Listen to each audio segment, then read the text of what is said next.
Good morning, अस्सलाम वालेकुम। Rising Pakistan में आपको कहेंगे खुश आमदीद। मेरे साथ हैं मोहम्मद शुएब, मेरे साथ है Sabeen Farooq. Good morning and good morning. या गुड मॉर्निंग। तबीयत कैसी है? अल्हम्दुलिल्लाह तबीयत बहुत बेहतर है, लेकिन मौसम थोड़ा सा बेहतर नहीं लग रहा आज वैसे मौसम के तेवर बिल्कुल ठीक नहीं है, क्योंकि आज सुबह जब ड्राइव करके आए तो लिटरली बड़ी टेंशन सी हो रही थी, बिकॉज जगह जगह पर पानी खड़ा था और जाहिर सी बात है बारिश नॉन स्टॉप है, मुसलसल बारिश है।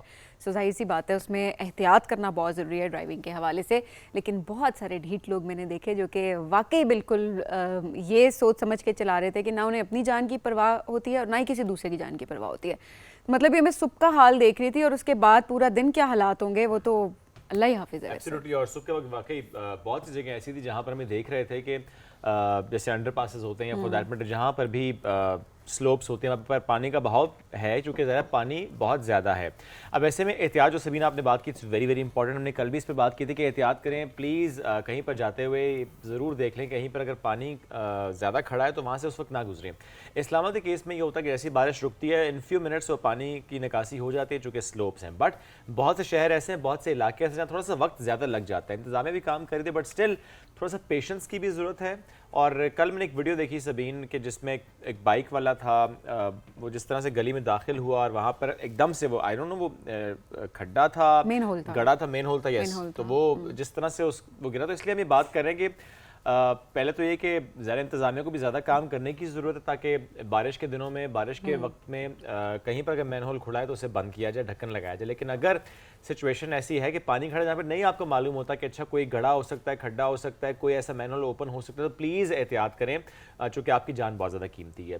अब ऐसे में आज पूरा दिन यही पेशगोई की गई है, इस्लामाबाद में भी, रावलपिंडी में भी, कश्मीर में भी, गिलगित बल्तिस्तान एंड KP, कि यहाँ पर मूसलाधार बारिश की पेशगोई है। ऐसे में जो नशेबी इलाके हैं ज़ेर आब आ सकते हैं। नदी नालों में तगयानी का खदशा, नाला लई में हम देख रहे हैं कि लेवल मुसलसल राइज कर, तो जो आसपास के इलाके हैं, आसपास के जो रिहायशी इलाके हैं वो ज़्यादा कंसर्निंग भी हैं। सो प्लीज़ एहतियात करें, ये बहुत ज़्यादा बिल्कुल। अल्लाह खैर खैरियत रखे, क्योंकि रहमत तो है लेकिन हम खुद जहमत बना देते हैं इसको, और एहतियात हर लिहाज से वो बहुत ज़्यादा ज़रूरी है। एट द सेम टाइम इस मौसम को एंजॉय भी करें, ये भी बड़ा ज़रूरी है कि ठीक है एहतियात भी करें लेकिन एंजॉय साथ ज़रूर करें।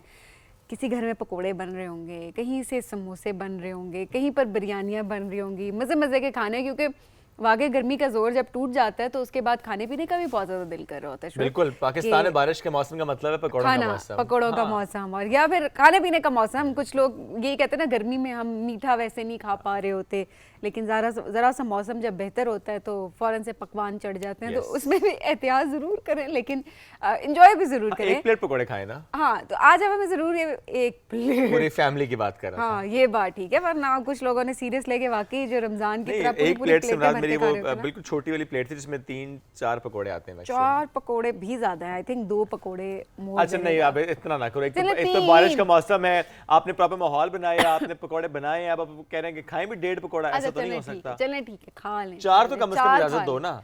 चलें ठीक है, 4 खा लें। 4 पकौड़े जरूरी हैं और उसके बाद वॉक थोड़ी कर लें तो ज़्यादा ज़रूरी है। अब वो बहुत ज़्यादा ज़रूरी है। बल्कि कुछ जगह ऐसी ज़मीन के जहाँ पर ट्रैक्स भी हैं, हालांकि बारिश हो रही थी या हल्की बारिश हो रही थी, बट शेडी होते हैं चूँकि वो ट्रैक्स, तो वहाँ वॉक करने का वैसे ही बड़ा मज़ा आ रहा होता है। तो अगर आपके आसपास ऐसा कोई ट्रैक अवेलेबल है तो प्लीज़ उस पर जाके वॉक करें, यू विल एंजॉय। ये जो मोमेंट्स होते हैं ना, इनको वाकई सभी आपने दुरुस्त करके एंजॉय करना चाहिए। इनको जो मोमेंट्स हैं इनको मेमोरेबल बनाना चाहिए। ठीक है वो बारिश वाला मामला अपनी जगह, लेकिन अगर आप सेफ्टी को मद्देनजर रखते हुए अपने घर के अंदर या आसपास या ऐसी किसी जगह पे जहाँ पे आपको पता है कि जब सेफ्टी है तो प्लीज़ वहाँ पे आप ज़रूर जाकर उन मोमेंट्स को थोड़ा सा एंजॉय करें, क्योंकि जो नेचर है ये दिस इज़ ब्यूटीफुल। हमने तबाह ज़रूर की है बट स्टिल हम उस पर ठीक करने पर काम करना है और उसके साथ साथ जो मौसम है उसको एंजॉय करना है। इस्लामाबाद में वैसे भी मौसम एंजॉय किया जाता है। सही बात है, अल्हम्दुलिल्लाह अल्हम्दुलिल्लाह। हर शहर की अपनी बात होती है, तो आपने लेकिन इस्लामाबाद की बात अपनी है। ये बात वैसे इस्लामाबाद है। जितने बाकी शहरों वाले देख रहे होंगे, इलाकों वाले देख रहे होंगे, उन्होंने तो वो खुद इस्लामाबाद आना चाहते हैं, वो खुद इस्लामाबाद विजिट करते हैं, उन्हें इस्लामाबाद पसंद है। अच्छा, मैं ये सोचती हूँ कि वाकई जिस इलाके में आप, जिस जगह पे आप रहते होते हैं वो जगह आपको वाकई बड़ी खूबसूरत लग जाती है, लेकिन इस्लामाबाद की अलग बात है। नहीं, अब सभी मतलब मैं स्विट्जरलैंड में था तो मुझे फिर भी इस्लामाबाद पसंद था, तो मैं कंपेयर करता हूँ, मुझे इस्लामाबाद ही पसंद है। अब मेरे ख्याल है बेगम ने नींद से जल्दी तो नहीं जगा दिया था कि स्विट्जरलैंड का टूर अच्छा, नहीं, कंप्लीट हो नहीं गया था? था। नहीं था? हाँ, ओके, नहीं नींद था। में थे, सोए हुए के ख्वाबों में गए हुए थे आप। लेकिन नहीं, आप वैसे भी जा सकते हैं आप, मैं तो कंपेयर कर रहा था स्विट्जरलैंड बड़े को लोग इस्लामाबाद बड़ियाँ से। बड़ियाँ गल्ला। नहीं ठीक है, इट्स ओके, इट्स नॉर्मल। मैं तो सिर्फ कंपेयर करता डिफरेंट ममालिक को कि मैं वहाँ Absolutely, जाता हूँ तब भी मुझे इस्लामाबाद याद आता वेरी है। मच नॉर्मल, कोई कोई ऐसी बात नहीं है, बट ऑब्वियसली व्हाई नॉट, वाकई नॉर्मल है, if you can go, if you can afford. हाँ, मैं बता तो रहा हूँ, कभी जाओ तो मैं इस्लामाबाद को मिस करता हूँ, फिर मैं ज़्यादा दिन नहीं रहता। आप ये इसका सही मतलब है। ये नहीं कि मेरे पैसे खत्म हो जाते, मुझे वैसे ही इस्लामाबाद याद आता है। ओके। मेरा ख्याल है ब्रेक ले लेते हैं Okay. इससे पहले कि मैं कहीं और को निकल जाऊँ। आपने हमें जरूर बताना है व्हाट्सएप करके कि आपके इलाके में बारिश हो रही है, मौसम कैसे है वहाँ का, आप किस तरह से मौसम को एंजॉय करते हैं, और कितने पकौड़े आप आपके घर खाते में हैं? क्या पकता है। और पकौड़े ही पकते होंगे ज्यादा जगहों पे, लेकिन पकते होते हैं, बनते होते हैं, पकौड़े तलते एक ही बात होते है, हैं। पकौड़े बनते होते हैं। तो पकौड़े कितने तलते हैं आपके घर में, और आप कितना नोश फरमाते हैं, तो हमें जरूर बताएं। अब ठीक है, चलें एक ब्रेक लेंगे, ब्रेक से वापस आएंगे, रहिए साथ। ये है राइजिंग पाकिस्तान।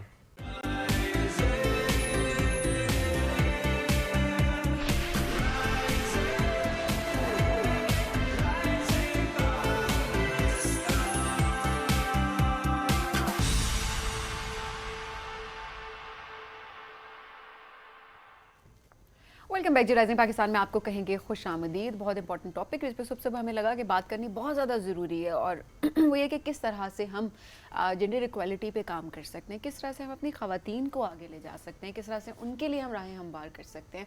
सो आज ज़रा डिस्कस करने की कोशिश करेंगे कि चैलेंजेस क्या है। अब बहुत सारे लोग कहेंगे अच्छा इस टॉपिक पे तो बात होती रहती है, कितनी बात और होगी, क्या चेंज आता है, हमने कल नहीं भी इस पे आता। बल्कि बात की। कल भी ज़रूर इस पे बात भी हुई है, बट देखिए जितनी बात की जाए वो उतना कम है। कम है, क्योंकि आप जितनी बात करेंगे उतने ज़्यादा लोगों को आप सेंसिटाइज करेंगे, उतने ज़्यादा लोगों को आप इन्वॉल्व करेंगे, और कहीं ना कहीं बात दबी नहीं रहेगी बल्कि मसले निकलेंगे, और मसलों का जब हम आइडेंटिफाई कर लेते हैं तो उसके सॉल्यूशंस की तरफ जाएंगे। आज हम सॉल्यूशंस की भी बात ज़रूर करेंगे कि किस तरह से हम अपनी बच्चियों को सपोर्ट कर सकते हैं, स्पेशली कि वो फाइनेंशियली इंडिपेंडेंट हो सकें। फाइनेंशियल इंडिपेंडेंस क्यों ज़रूरी है इस माशरे में, स्पेशली इस मुल्क की अगर बात की जाए। हमारी ख़वातीन अगर काम ना करें तो फिर इस मुल्क को मौशी तौर पर कितना नुकसान हो सकता है, इन पहलुओं को भी आज डिस्कस करने की हम पूरी कोशिश करेंगे। हमारे साथ मौजूद हैं जेंडर डेवलपमेंट स्पेशलिस्ट हैं कुत्सिया महमूद साहिबा। अस्सलाम वालेकुम, कैसी हैं आप? वालेकुम अस्सलाम। बहुत शुक्रिया प्रोग्राम में ज्वाइन करने के लिए। कुछ साहिबा, चेंज आप देख रही हैं, बिकॉज इतने लोग अभी यही सोच रहे होंगे कि कितनी बात होगी वुमेन एम्पावरमेंट पे, हम कितनी बात करेंगे, क्योंकि जेंडर इक्वालिटी की बात होती है तो सबसे पहले हम वुमेन एम्पावरमेंट को ही डिस्कस कर रहे होते हैं। चेंज आपने with the passage of time आप देख रही हैं, कोई चेंज आया है? नहीं, चेंज तो आ रहा है, क्योंकि देखें आप गर्ल्स एजुकेशन पे बहुत ज़्यादा इन्वेस्टमेंट हुई है, बहुत ज़्यादा काम हुआ है, और ओवर द डेकेड्स जो है वो अब एक्सेप्टेबिलिटी ऑफ डिफरेंट प्रोफेशंस भी बढ़ गई है। तो उस लिहाज से तो हम चेंज देख रहे हैं कि, और ये चेंज एक ग्लोबल चेंज है ना, क्योंकि we are like connected to the internet और ग्लोबल विलेज अब हम बन चुके हैं, तो उसकी वजह से भी वो चेंजेस हमारे अंदर से नहीं आ रही, लेकिन हमें बाहर से ऐसे मौके मिल रहे हैं, अपॉर्चुनिटीज़ मिल रही हैं कि वो चीज़ें चेंज हो रही हैं। और फिर ज़ाहिर है कि अब जैसे जैसे आगे वक्त बढ़ता जा रहा है तो वो प्रोफेशंस जो कि एक ट्रेडिशनल प्रोफेशंस कहलाए जाते थे और समझे जाते थे फॉर विमेन, उनमें भी चेंजेस आ रहे हैं, क्योंकि अब उनकी वो वर्थ नहीं रही, फाइनेंशियल कह लें या वैसे भी। जैसे अब MBBS करना खाली is not enough, you need to go for specialization and further her studies। Field में गालिबन अब ऐसे ही हो चुका है। ऐसे ही है। तो लेकिन ये कि अगर ख़वातीन की, क्योंकि एक ज़माना था ना ख़वातीन की सिर्फ डॉक्टरी या Yes, या टीचिंग प्रोफेशन समझा जाता था, और ये अभी कोई इतनी पुरानी बात नहीं है। लेकिन अब आप देखें तो ख़वातीन सिविल इंजीनियर्स भी हैं, फाइटर पायलट्स भी हैं। अब हमारी तो पाकिस्तानी ख़वातीन जो है वो एस्ट्रोनॉट्स भी हैं, तो और माउंटेनियर्स भी हैं। तो मतलब there are so many different professions की जिसमें आपको ख़वातीन नज़र आती हैं। लेकिन जो चेंज की आप बात करिए ना, मुझे लगता है कि वो चेंज अभी भी हमारे यहाँ कहीं ना कहीं ख़वातीन को बहुत सारी जंगें लड़नी पड़ती हैं उनको अपना आप मनवाने के लिए, क्योंकि ख़वातीन की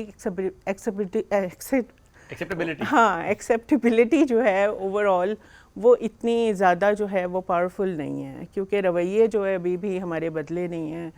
कहीं ना कहीं नहीं बदल रही। हाँ, कहीं ना कहीं जो है, कहीं ना कहीं वो हम उसको ग्लास सीलिंग इफ़ेक्ट भी कहते हैं, लेकिन वो कहीं ना कहीं नज़र आता है। क्योंकि आप देखें, मैं नाम तो नहीं लूँगी, और लेकिन यह कि ख़वातीन चाहे बहुत ही पॉवर्टी बैकग्राउंड से हों या बहुत ही एलीट क्लास से हों, आप देखेंगे कि ख़वातीन को बड़े आराम से यहाँ पाकिस्तान में मर्डर कर दिया जाता है और उनका कोई पूछने वाला नहीं होता। तो वो जो value and worth of women है उसमें मैंने कोई चेंज ऐसा सोसाइटी के लेवल पे नहीं देखा। हाँ, अगर आप इंडिविजुअल एफर्ट्स की बात कर रही हैं या इंडिविजुअल सक्सेस स्टोरीज़ की बात कर रही हैं तो दे आर सो मैनी। बिल्कुल ऐसे ही है। अच्छा, वैसे में हम ज़रूर ये बात करेंगे चैलेंजेस क्या पाकिस्तान या इस खित्ते में बाकी दुनिया से बहुत मुख्तलिफ हैं बिकॉज ऑफ कल्चरल वैल्यूज़ और किसी और वजह से?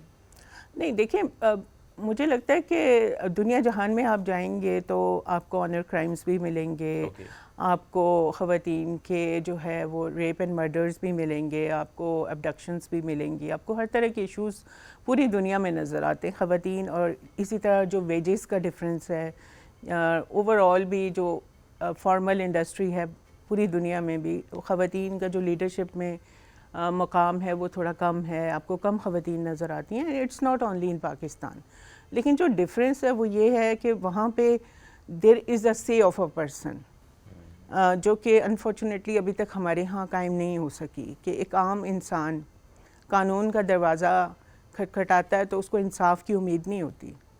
तो ये जो चीज़ है ना कि इंसाफ, इस पे थोड़ा सा हमें काम करने की ज़रूरत है कि जो लॉज़ हैं, क्योंकि हमारे बहुत अच्छे लॉज़ हैं लेकिन जब हम इम्प्लीमेंटेशन की बात करते हैं तो हमें वो कम नज़र आती है। तो इम्प्लीमेंटेशन जो है वो बहुत ज़्यादा ज़रूरी है, बहुत ज़्यादा, क्योंकि जब तक लॉ देखें, अब यही कौम है जो लाइनों में खड़ी होती है जब बाहर के एयरपोर्ट्स पे जाती है, ठीक है, कोई प्रोटोकॉल नहीं मांगती और सारे लॉज को फॉलो करती है, ट्रैफिक की रेड लाइट पे रुकती है। और वही लोग जो है अपने हमारे मुल्क में उस तरह के लॉ अबाइडिंग सिटीजन्स नहीं हैं। तो उसकी वजह ये है कि हमारे लॉज की इम्प्लीमेंटेशन में कहीं लूप होल है, वरना अगर आप लॉज पढ़ें तो आपको हर तरह के लॉज पाकिस्तान में मिलते हैं। अच्छा, इसके अलावा जो हमारे इन्फ्लुएंशियल लोग हैं, हम तो ये चाहते हैं वो बाहर आएँ, स्पेशली ख़वातीन की अगर बात करें, अब तो मर्द भी बढ़ चढ़ के बात कर रहे थे वुमेन एम्पावरमेंट पे, जो कि बहुत अच्छा लग रहा होता है, and they support as well. But at the same time जब हमारी कोई सेलिब्रिटीज़ सोशल मीडिया पे आएँ और वो इस तरह की कोई स्टेटमेंट्स दे दें कि जी मैं तो फेमिनिज़म पे बिलीव नहीं करती बिकॉज़ मुझे नहीं पसंद कि मैं बिल्स जाके जो है वो लाइन में खड़ी हो जाऊं और मुझे स्पेशल ट्रीटमेंट पसंद है एंड ऑल दैट। सो क्या हम आज तक, हम ख़वातीन खुद, क्या हम फेमिनिज्म की डेफिनेशन को ही अब तक नहीं समझ सके? क्या मसला हमारे माइंडसेट का भी कहीं ना कहीं एग्जिस्ट ज़रूर करता है? बिकॉज फेमिनिज्म हमें जो टर्म समझ आती है जिसमें हम बिलीव करते हैं इक्वल राइट्स एंड अपॉर्चुनिटीज़। देखिए, एक बात तो यहाँ पे मैं ये कहूँगी कि एक मिथ को मैं बस्ट करना चाहती हूँ, वो ये है कि लोग ये समझते हैं कि जो इंडिपेंडेंट ख़वातीन होती हैं या जो अपना काम खुद करना चाहती हैं या घर से बाहर जाके काम करती हैं या किसी प्रोफेशन में एक्सेल करना चाहती हैं तो उसका मतलब है कि उनको मर्दों की सपोर्ट की ज़रूरत नहीं है, जबकि ऐसा नहीं है। हमें हमारे घर के जो मर्द हैं, चाहे वो मेरा बाप है, चाहे भाई है या कोई और मेरी ज़िंदगी में मर्द है, मुझे उसकी सपोर्ट की ज़रूरत है। And it's vice versa. हाँ, और ये चाहे मतलब ज़रूरी नहीं कि मॉनिटरी सपोर्ट हो, ये it could be emotional support, it could be psychological support, it could be a moral support कि हाँ हम तुम्हारे साथ हैं, you go out, you excel in your life, you do what you want to do and come back to us if you face any challenges. This is a thing which we want, every woman want. इसका ये मतलब नहीं है, लेकिन हाँ वो जो आपने जो एक बात की है कि बिल्स नहीं देना चाहती, एक वो आज तक जो है एक क्या कहना चाहिए, एक स्पेशल ट्रीटमेंट चाहिए और वो सबको चाहिए। मेरे ख्याल वो बहुत इंडिविजुअल चॉइसेस हैं और अगर जिसकी वो चॉइस है तो वेल एंड गुड। या शायद उसको हमने मिक्स कर दिया ना, वो रिस्पेक्ट का एलिमेंट के फॉर एग्जांपल अगर आप कहीं ट्रैवल कर रहे हैं और खातून आती है तो आप फ़ौरन से आउट ऑफ रिस्पेक्ट उसको स्पेस देते हैं कि प्लीज़ आप बैठ जाएं। ऐसा ही है। अगर आप किसी क्यू में है, एक खातून आती है तो आप उन्हें आउट ऑफ रिस्पेक्ट कहते हैं प्लीज़ आप चले जाएं। आप एटीएम के बाहर देख रहे हैं, लाइन लगी होती है, कोई खातून आती है, आउट ऑफ रिस्पेक्ट तमाम मर्द वो कहते हैं नहीं आप पहले कर लें। ये आउट ऑफ रिस्पेक्ट होता है, ये हमारे कल्चरल वैल्यूज़ हैं कुछ कि हम रिस्पेक्ट के एलिमेंट में रख रहे होते हैं इसको। इसका मतलब ये कतई नहीं होता कि हम उसे कंफ्यूज करें कि अच्छा that's what a woman want. उसको कंफ्यूज फेमिनिज्म की नहीं करना डेफिनेशन चाहिए। के असल में साथ उसको नहीं एक करना और चाहिए। वर्ड यूज़ करते हैं लोग कि विमेन कार्ड। तो मतलब वो जो फेमिनिज्म को कुछ लोग जो है नेगेटिवली भी इस्तेमाल करते हैं, जबकि फेमिनिज्म का जो रियल जो एसेंस है, जैसे मैंने आपको कहा कि इसका मतलब ये नहीं कि हम सोसाइटी से कट के रहना चाहते हैं या हमारा कोई और ही दुनिया है या हमने मरीख पे जाके दुनिया बसानी है, औरतों की अलग दुनिया है, ऐसा तो नहीं है ना। हमने इसी सोसाइटी में प्रिवेल करना है, इसी सोसाइटी का हम हिस्सा हैं और इसी सोसाइटी को ग्रो करने के लिए औरतों की जो है तरक्की में शमूलियत उतनी ही ज़रूरी है जितनी कि मर्दों की। तो ये बात थोड़ा सा हमें जानने की ज़रूरत है कि जब हम बात कर रहे हैं फेमिनिज़म की, तो इसका मतलब है कि हमारे पास इक्वल अपॉर्चुनिटीज़ हैं, हमारी जो सैलरीज़ हैं या हमारी जो वेजेस हैं वो इक्वलेंट टू मेल हैं अगर हम उसी पोस्ट पे या उसी पोजीशन पे काम करते हैं, और हमें भी उतने ही फेयर चांसेस ऑफ डेवलपमेंट हासिल हैं। तो हम इस चीज़ की बात कर रहे होते हैं, और अपॉर्चुनिटीज़ के साथ साथ हमारी चॉइसेस जो हैं, जैसे हमारी जिसमें हमारे रिश्तों की चॉइसेस हैं कि हम किससे शादी करना चाहते हैं, हम जॉब कौन सी करना चाहते हैं, हम कितनी तालीम हासिल करना चाहते हैं, ये सारी वो चीज़ें हैं जो कि मेरा ख्याल है कि एक इंसान का बुनियादी हक भी है और औरतों का भी हक है।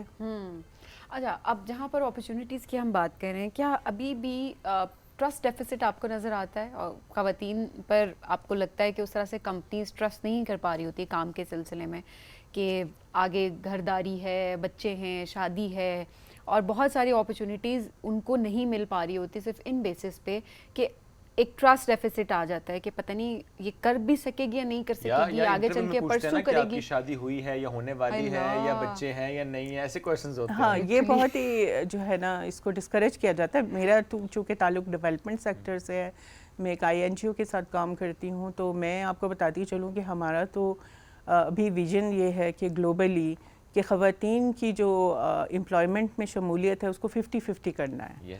तो अभी तक हम उस पर पहुँचे नहीं हैं, but this is our goal. तो हम ये अचीव करना चाहते हैं कि ख़वातीन भी उतनी ही आपको वर्क फोर्स में नज़र आए जितने के मर्द नज़र आते हैं।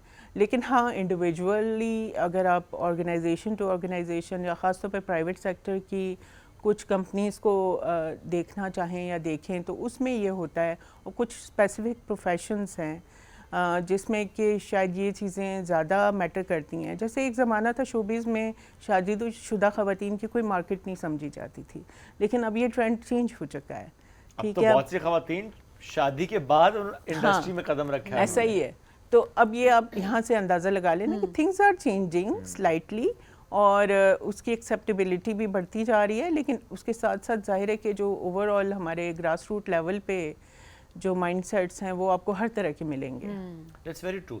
अच्छा, इसमें जो हमने एक पॉइंट रेस किया ना कि वो इंटरव्यू करते हुए कुछ सवाल जो कि वो भी डिस्करेज कर देते हैं आपको। हाँ, एक मर्द से तो नहीं पूछा जाता कि अच्छा आपकी शादी हो गई है या मंगनी हो गई, शादी का इरादा है, बच्चे हैं नहीं है, या आप मतलब एनी क्वेश्चन लाइक शादी के बाद कंटिन्यू करेंगे नहीं करेंगे, वो सारे सवालात मर्द से नहीं किए जा, वाकई नहीं किए जा रहे होते। अभी आप देखेंगे मैटरनिटी जो लीव्स हैं पहले 3 महीने की थी और अभी इस पे बात हुई है और 6 महीने की करने की बात हो रही है। तो ये मतलब ज़ाहिर है कि स्टेट लेवल पे ये चीज़ें होने जा रही हैं, तो ये एक पॉजिटिव चीज़ है कि इस तरह की चीज़ों पे पैटर्निटी लीव्स भी अवेलेबल हैं आजकल तो मेल्स को।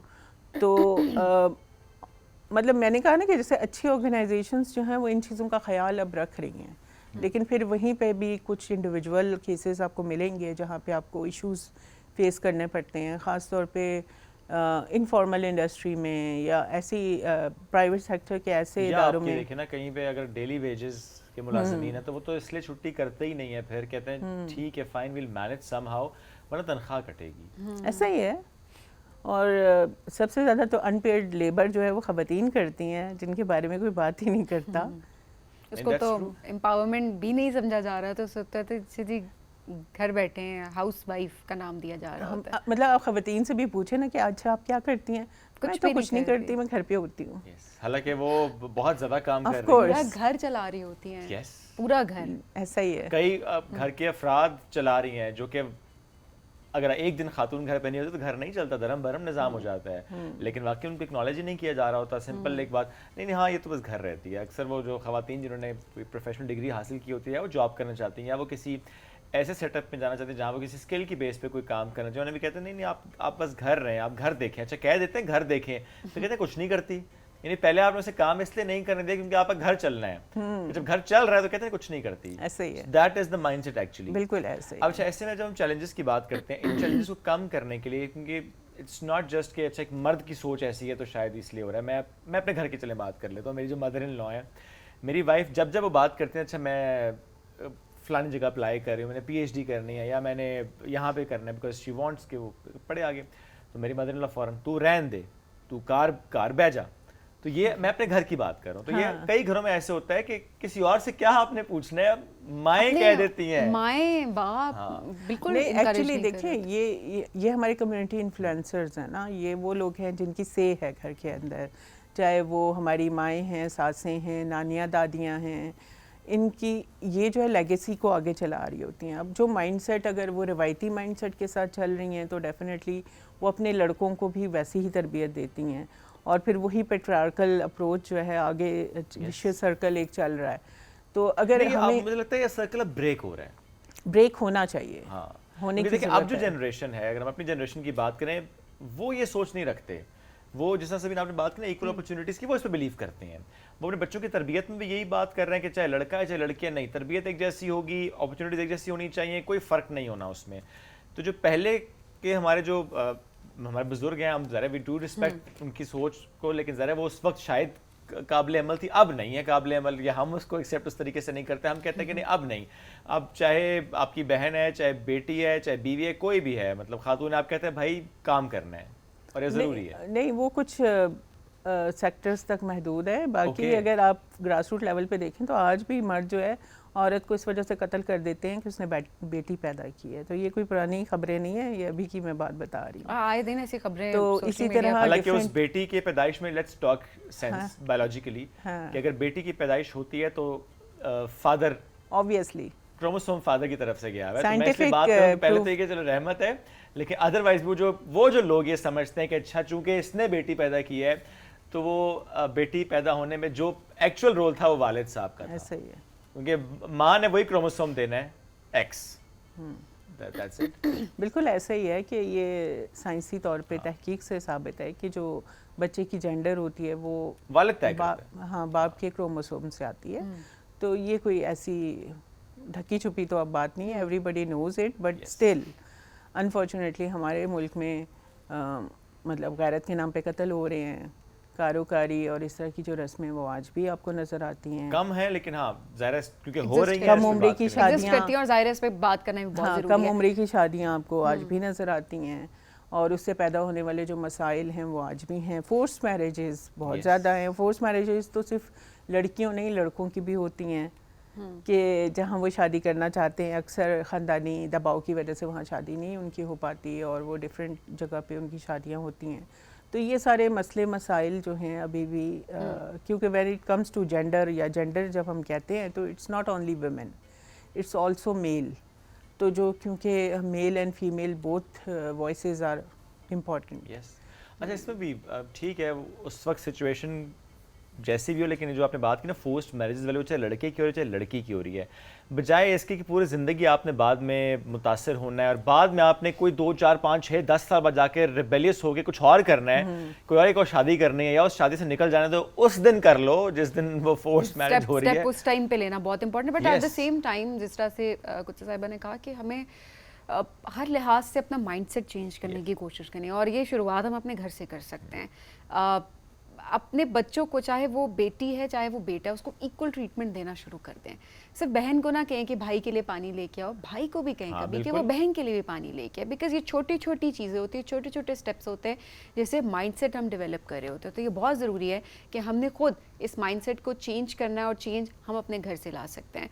और आप ज़रूर बताएं ऐसी कोई स्टोरीज़ आपके पास हैं, आप हमसे शेयर करें, हमें व्हाट्सएप ज़रूर करें। अगर आप इन पेट्रियार्की के आप अगेंस्ट गई हैं, आपने कोई काम किया है, आप आगे बढ़ी हैं, आप किसी मकाम पे पहुंची हैं, आपकी कोई सक्सेस स्टोरी है, तो हम अपने शो में आपके नाम और शहर के साथ आपके कॉन्सेंट के को देखते हुए हम उसको अपने प्रोग्राम में ज़रूर शामिल करेंगे। कुछ समय बहुत शुक्रिया प्रोग्राम में ज्वाइन करने के लिए। नाज़रीन हम बढ़ेंगे एक ब्रेक की जानिब, स्टे विद अस।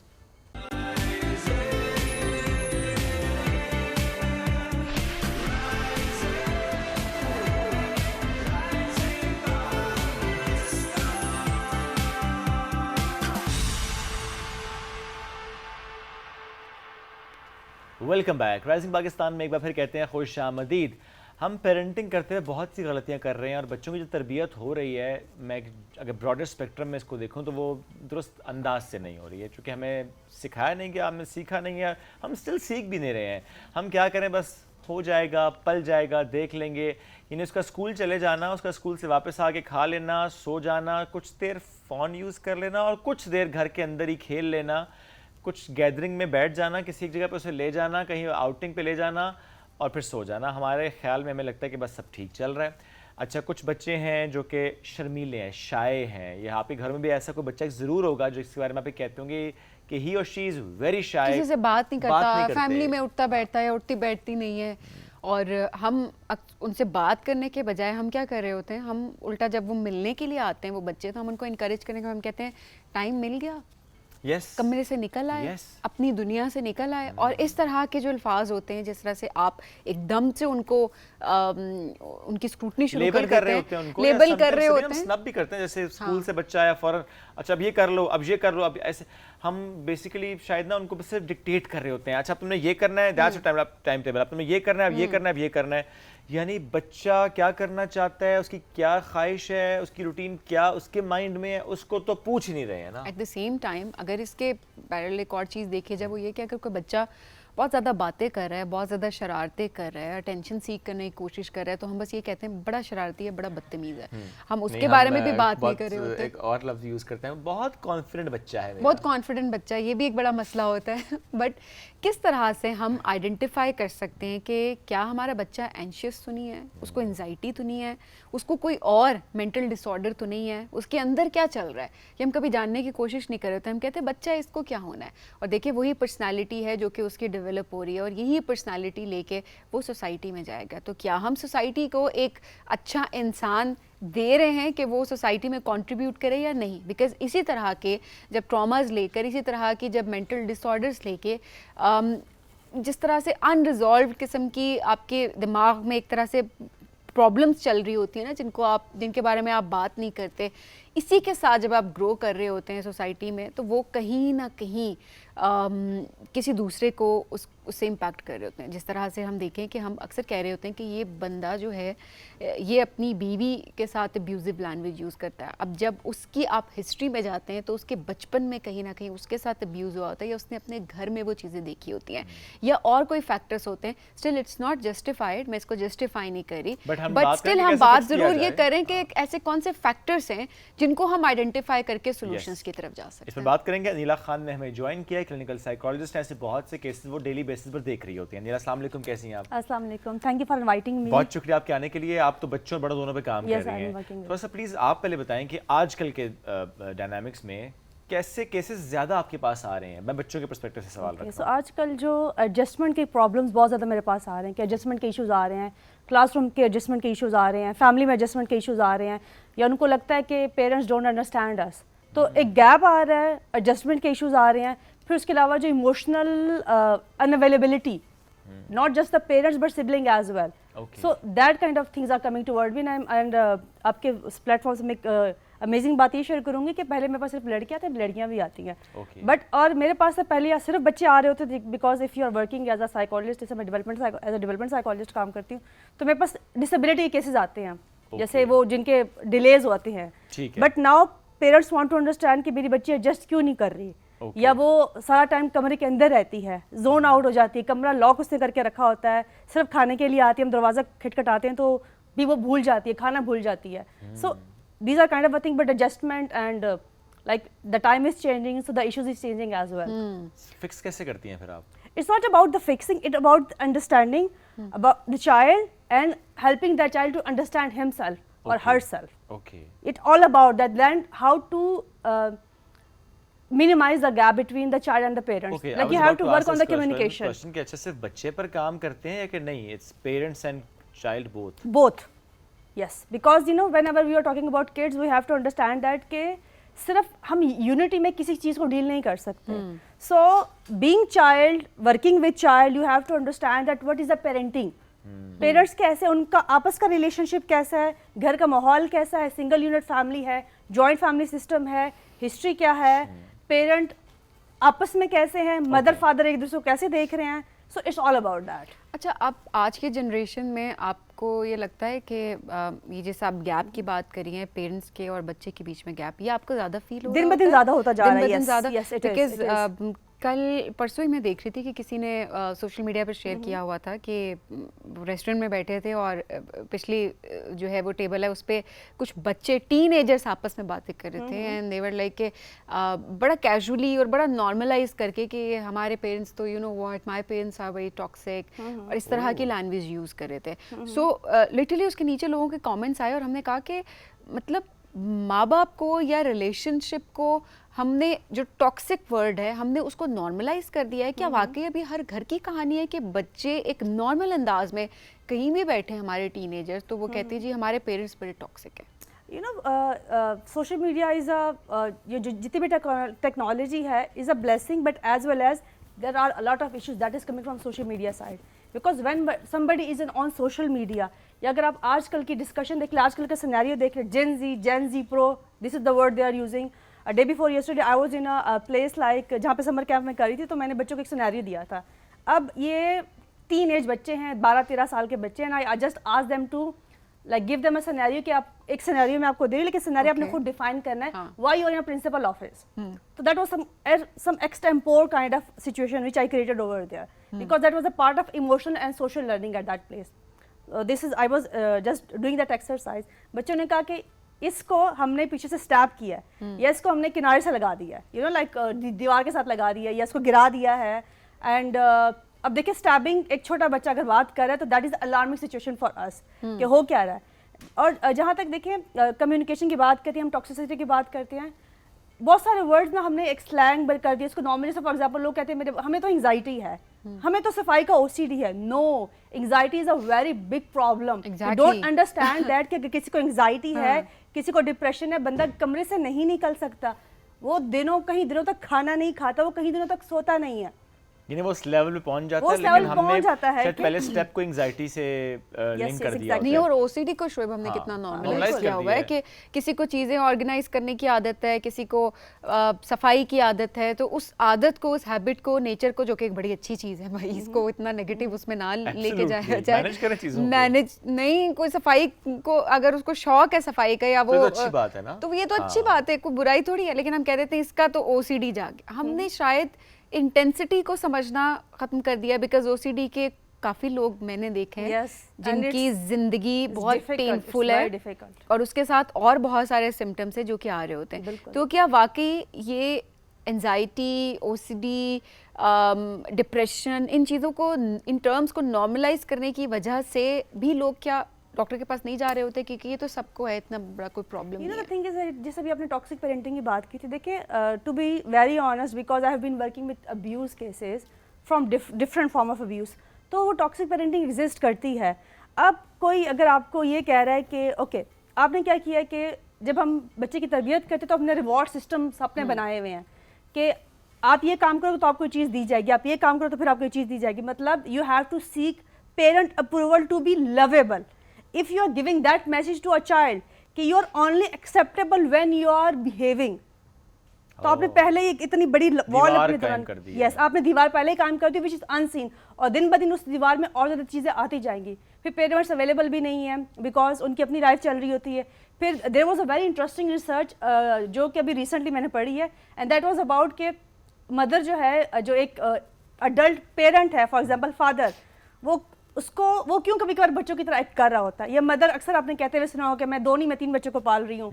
तो reason for that is her mother was, जो फादर की जो अपनी वो थी लाइक बच्चे की दादी थी, वो she was so much busy in pleasing the whole family and बच्चा नेग्लेक्ट हो गया. बच्चा नेग्लेक्ट उस पे हुआ because abuse is a cycle, neglect is a cycle. So when we are saying toxic, so हम क्या करते हैं, instead of talking about some problem, हम कोई चीज़ दे देते हैं, हम कोई बच्चे को चीज़ पकड़ा देते हैं, या हम उसको एक्सकेप करते हैं, या हम उस सिचुएशन को अवॉइड करते हैं, हम डिस्कशन नहीं करते. When there is no discussion the gap is increasing day by day. और बच्चों को लगता है कि पेरेंट्स हमें अंडरस्टैंड नहीं करते, या पेरेंट्स जब जिस जगह पर इंटरवीन करना चाहते हैं उस वक्त जब प्रॉब्लम बहुत बढ़ जाती है, या उनको समझ आती है कि okay now the problem is, या जब बच्चा मेरे अकॉर्डिंग एक्ट नहीं कर रहा. और फिर आपको पता है कि जब हस्बैंड वाइफ का आपको में प्रॉब्लम चल रहा होता है तो what they are doing is they are projecting that thing on the child. ये वो चीज़ें चल रही है because it's all about what is the family structure, you know. So ये सब चीज़ें वहाँ से आ रही। फिर जहाँ तक कि जैसे आपने भी बात की है कि क्या डिप्रेशन एंजाइटी बहुत ज़्यादा हो गया है, जैसे अक्सर मुझे लोग कहते हैं कि ऑटिज़म बहुत ज़्यादा हो गया है, बिकॉज हर बच्चा आपको कहता हुआ सुन रहा होगा या हर पेरेंट आपको कहता हुआ सुन रहा होगा कि स्कूल के अंदर जैसे बच्चे एग्जिस्ट करते हैं या बच्चों में है। हमें ना ज़रा सी, जैसे फॉर एग्जांपल अगर कोई बंदा ज़रा सा अपने बारे में सोचता है उसको हम नार्सिसिस्ट कह देते हैं, सेल्फिश कह देते हैं। इवन एज अ थेरेपिस्ट हमने ये लफ्ज़ डेली बेसिस पर सुन रहे होते हैं। क्या बच्चे भी नार्सिसिस्ट होते हैं? देखिए जब आपने चीज़ें बात की, even if we talk about personality type, क्योंकि narcissism is a type of personality सब डेवलप करते हैं। पर्सनालिटी डेवलप होने में टाइम लगता है, बीमारी के डेवलप होने में भी टाइम लगता है। Okay. सो वो उसके एक लास्ट स्टेज हो सकती है जो कि लेटर किसी उम्र के हिस्से में प्रेजेंट होगी, बच्चों में प्रॉब्लम नहीं अच्छा, हो लेकिन सकती। क्या ऐसा सिम्टम्स ट्रेड्स हो होते हैं? सकते हैं, हम कहते हैं ट्रेड्स बच्चे में आ रहे होते हैं। अच्छा, क्या वो ट्रेड्स होते हैं? थोड़ा सा उनको भी आइडेंटिफाई करके ज़रूर बताएं कि आपके घर में अगर बच्चा ताकि वो ना develop उस तरह ताकि वो से। डेवलप या उसको कंट्रोल किया जा सके किसी तरीके से। क्या ट्रेड्स हैं? आई थिंक बहुत सारी चीज़ों को ना हमने ना एक नार्सिसिज्म के पीछे छुपा दिया। This is the word actually, हमने इसके पीछे छुपा दिया है। ठीक है, जब हम पर्सनालिटी डिसऑर्डर्स की बात करते हैं तो पर्सनालिटी जैसे नार्सिसिज्म हो गया है या कोई हिस्ट्रॉनिक पर्सनालिटी डेवलप कर लेता है, कोई डिप्रेसिव या स्किज़ॉइड पर्सनालिटी डेवलप कर लेता है, तो उसको डेवलप होने में बहुत टाइम चाहिए। तो उसको जब हम ट्रीट करते हैं, ट्रीट करना भी हमें मुश्किल लग रहा होता है, क्योंकि इंसान हर सिचुएशन में डिफरेंट तरीके से बिहेव कर रहा होता है। तो जहाँ तक आप बात कर रही हैं, देखें कोई भी चीज़ स्टार्ट हो रही है ना, उसके पीछे सर्कमस्टांसेस बहुत ज़्यादा होते हैं। जैसे हम अगर हम एंग्जाइटी की ही बात करें, एंग्जाइटी डेवलप कैसे होती है? छोटे बच्चों में अर्ली स्टेजेस में एंग्जाइटी क्या सेपरेशन एंग्जाइटी होती है कि पेरेंट्स मुझसे दूर चले जाएंगे, यू नो, या पेरेंट्स या वो जो है जो केयर टेकर है, प्राइमरी केयर टेकर है, उसके लिए अवेलेबल नहीं है। If the primary caretaker is not available, तो the child is not going to trust his her own parents. So चीज़ें फिर वहाँ से आनी शुरू हो जाती हैं। And when you see that कि हमारे यहाँ समटाइम बिहेवियर्स को ना, गलत बिहेवियर्स को भी रिवॉर्ड किया जा रहा होता है। जैसे कोई बच्चा गाली दे रहा है, जैसे आप कह रहे थे कि बच्चा कॉन्फिडेंट है, यू नो, सो मैं जैसे सिचुएशन की बात कर रही हूँ, बच्चे आके बात कर रहे थे and they were bullying a kid, let's say, you know, किसी भी वजह से लेट्स से उसको बुली कर रहे हैं। सो अगर आप कुछ भी कहते हैं कि you are not suppose to talk to me like that, I am being honest, you know, I am being honest over here. Yes. You know, instead of you not understanding that you're hurting that kid by saying those things, because there is a way to communicate. Absolutely. You can use different words.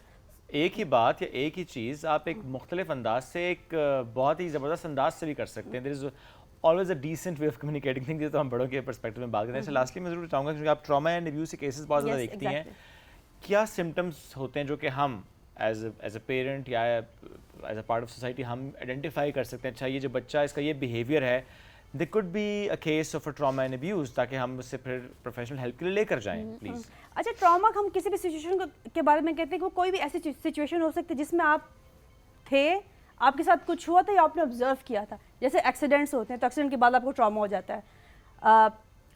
जब हम abuse की बात करें, जैसे for example neglect, हम बहुत ज़्यादा देखते हैं, जैसे आजकल निगलेक्ट भी आ रहा है। Yes, neglect is a form of abuse and that is a worst form of abuse. Okay, because आप कह रहे हैं मैंने अपने बच्चे को या एक बच्चे को दूसरे बच्चे पे प्रायोरिटाइज कर रहे हैं, या what you are doing is के किचन तो भरा हुआ है, फ्रिज भरा है, इसको सब कुछ मिल रहा है, गैजेट्स मिल रहे हैं, but you are not giving the child the quality time, you know. So जब ये आएगा तो उसके बाद डेफिनेटली ट्रॉमा डेवलप होता है एंड स्लोली एंड ग्रेजुअली चीज़ आपके सामने आती है। अब जहाँ तक हम बात करते हैं बुलिंग या किसी भी फॉर्म के ट्रॉमा के, हो चाहे साइकोलॉजिकल ट्रॉमा है, चाहे डोमेस्टिक वायलेंस से आ रहा है, जो बच्चा जब भी है, जैसे हम आज एंग्जाइटी की बात करें, तो बच्चे के अंदर एंग्जाइटी आना शुरू हो जाएगी। ठीक है, बच्चा या जैसे अडल्ट होता है, कोई भी सिचुएशन हो तो एकदम से फ्रीक आउट कर जाता है, यू नो, बिहेवियर्स चेंज हो जाते हैं, परफॉर्मेंस चेंज होती है। बच्चों के अंदर जैसे फॉर एग्जांपल क्या हो सकता है, नॉजिया की फीलिंग हो सकती है, फेयरफुल हो सकते हैं, पर्सनालिटी चेंज हो सकती है उनकी, इवन जो स्किल्स पहले से थे उनके पास वो स्किल उनके ख़त्म हो सकते हैं, बेड वेटिंग कर सकते हैं, जैसे बच्चों में बेड वेटिंग की, नाइट टेरर उनको हो सकता है, ड्रोने ख्वाब आ सकते हैं, किसी पर ट्रस्ट ना करना। तो इस किस्म के डिफरेंट सर्कमस्टांसेस होते हैं जो हमारे सामने आते हैं, जो कि हमें लगता है कि this is a form of trauma, you know, that child is having. बच्चों को अगर मुसलसल ड्रोने ख्वाब आए तो इसका मतलब क्या होता है? You no, think is that the child is going through abuse. Really? या अब्यूज। So, अगर ऐसा हो रहा है जी, तो प्लीज़ ये बी वेरी विजिलेंट, क्योंकि हमारे आसपास हम बहुत से पेरेंट्स की बात करते हैं, सुनते हैं कि वो रात को बच्चा एकदम डर के जाग गया था। सो जिस तरह आपने कहा कि it could be a form of abuse, तो प्लीज़ देखें कि उसके आसपास के माहौल में क्या ऐसी चीज़ चेंज हुई है, किस चीज़ ने उसे इतना मुतासर कर रखा है। तो प्लीज़ प्रोफेशनल हेल्प आपके बच्चे के लिए बहुत ज़रूरी है। नीला, वक्त बहुत मुख्तसर था, but thank you very much for joining us today. ख्याल रखें अपने बच्चों का, उनके बिहेवियर चेंज पर बहुत नज़र रखें। And the bottom line is कि please give them quality time. वो फ्रिज का भरा होना, किचन का भरा होना, स्कूल अच्छा होना, बाहर ले जाना, खाना अच्छा खिला देना, उसको जो मील चाहिए वो पहुंचा देना, that's not enough. The quality time your child need, that is very important. एक ब्रेक लेंगे, वापस आएंगे, रहिए साथ ही है राइजिंग पाकिस्तान।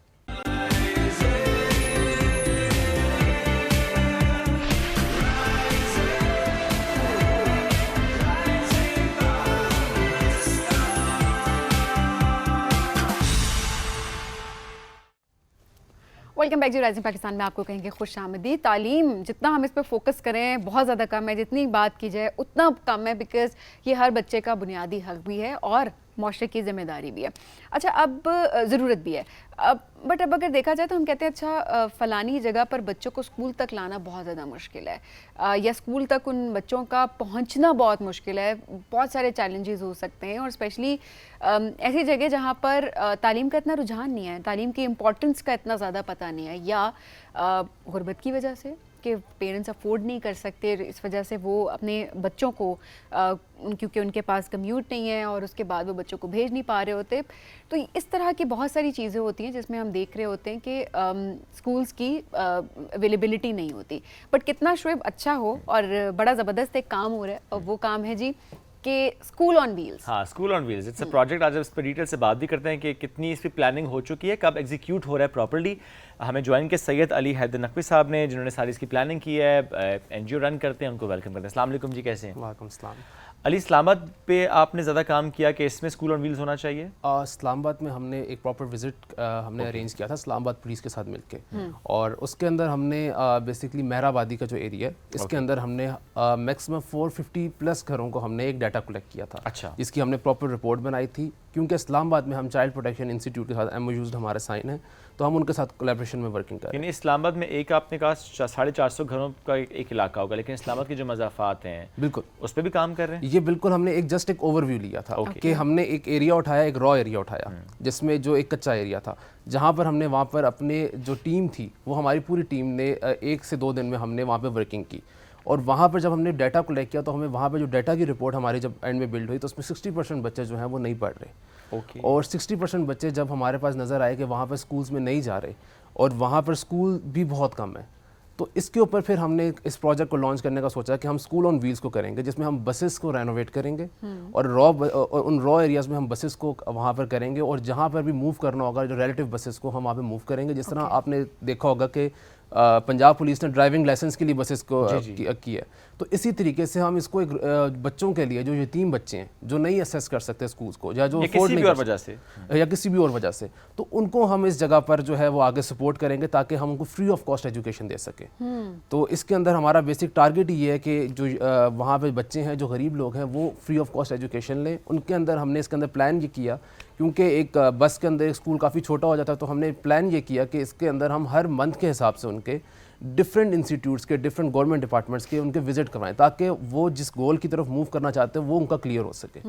तो हम इसको प्रॉपर्ली प्लानिंग लेके चल रहे हैं। प्लस इसके अंदर सबसे अच्छी बात यह है कि हमारे साथ सारी यूथ है, यूनिवर्सिटीज़ के स्टूडेंट्स हैं, यूनिवर्सिटीज़ की लड़कियाँ हैं, यूनिवर्सिटीज़ के लड़के हैं, और इसके अंदर हम जो मेन टारगेट है वो ये है कि यूथ खुद जो है वो आगे आ रही है कि हम खुद भी पढ़ाना चाहते हैं और फ्री ऑफ कॉस्ट हम उनको एजुकेट भी करेंगे। तो इसके अंदर जो मेन चीज़ है हम इसको वो टारगेट करें कि यूथ को एंगेज करें ताकि उनकी सोशल स्किल्स भी अच्छी हों और इसी तरह जो बच्चे हैं उनकी इन्वायरमेंट भी अच्छी हो सके। अच्छा, और देखें वॉलंटियर भी कर सकते हैं, इतने सारे लोग आपके साथ जुड़ सकते हैं। हम बच्चे जिस तरह सोच रहे होते हैं यंगस्टर्स के हम क्या करें, कुछ नया काम कम्युनिटी सर्विस के पर्सपेक्टिव से अगर देखा जाए तो वो भी आपके साथ जुड़ सकते हैं। बिल्कुल, हमारे पास जितनी भी मेंबर्स हैं और मैक्सिमम जो इस्लामाबाद से मेंबर्स हैं हमारी डिफरेंट नमल यूनिवर्सिटी या डिफरेंट यूनिवर्सिटी से, उन सब ने हमें यही कहा कि हम वॉलंटायरली हम एजुकेट भी करेंगे, क्योंकि इस प्रोजेक्ट में हम वॉलंटायरली आ सकते हैं। That's great. तो थोड़ा सा मुझे प्लीज़ में बताएं कि अच्छा अभी सोचा क्या है, कितनी बसेस, कितने टीचर्स, एक इंफ्रास्ट्रक्चर तो डेवलप करना है ना आपने, तो वो टीचर्स की इंडक्शन, बसेस का होना,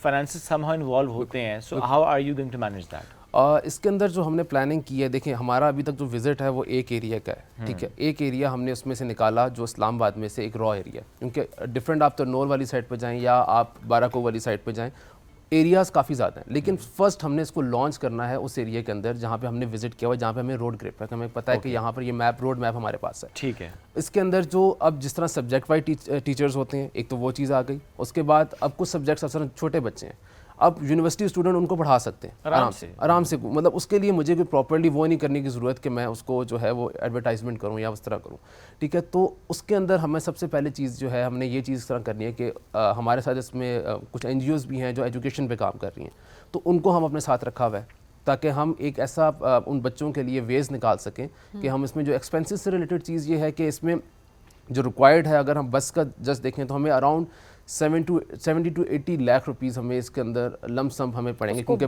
बनाने में बसेस को, और उसके बाद हमें बसेस को जाहिर बात है हमें उसको कंटिन्यू स्टार्ट रखना पड़ेगा ताकि हम उसमें AC वगैरह और सब चीज़ें। नहीं, अच्छा, वैसे एक बस पे कितनी कॉस्ट आ सकती है एस्टिमेटेड अगर हम रॉ बस उठाएं और उसको रॉ बस को जैसे हम लें तो 30 to 40 लाख में हमें एक रॉ बस पड़ती है। 30 to 40 लाख में एक बस पड़ेगी। उसको अब हमने अंदर से रेनोवेट करना है। उसके अंदर हमने जो है उसमें जो प्रॉपर डिज़ाइनिंग है, उसमें हमने एक लाहौर का डिज़ाइनर है, उनको हमने अपॉइंट किया कि आप हमें जो है इसका एक 3D हमें मैप बना के दें कि हम किस तरीके से अंदर कितनी मतलब अगर 50 बच्चे उसमें आ सकते हैं बस में, तो उसने हमें जो प्रॉपर्ली एक वो मैप बना के दे रहा है कि इसके अंदर इस तरह हम इसको करेंगे कि बस एक रूम की तरह लग जाएगी। तो हम उसको बेसिकली इस तरीके से डिज़ाइन करेंगे। अच्छा, वैसे कितना एक तरह से एक डिफरेंट सा आइडिया है, और इससे पहले इस तरह बात ज़रूर हुई है, बट डेफिनेटली प्रैक्टिकल उसमें हम इसको बड़े टाइम के बाद हम या फर्स्ट टाइम हम इसको विटनेस कर रहे होंगे। शुरू में तो बच्चे आएंगे, थोड़ा प्रैक्टिकल क्वेश्चन ज़रूर करें, बिकॉज कुछ इलाकों की आप बात कर भी रहे हैं, वहाँ पर तालीम का उतना रुझान नहीं है। ज़्यादातर ये चीज़ होती है कि बच्चे को रोज़गार की तरफ लेकर जाया जाए, क्योंकि वो अगर कमा रहा है तो उससे घर चल रहा है। पेरेंट्स की भी ये सोच होती है। कुछ टाइम के लिए तो बच्चे आ जाएंगे, बट किस तरह से उनका इंटरेस्ट आप लोग मेंटेन रखेंगे सो दैट सस्टेन भी कर सके, वो लॉन्ग टर्म आपके साथ पढ़ सके वहाँ पे?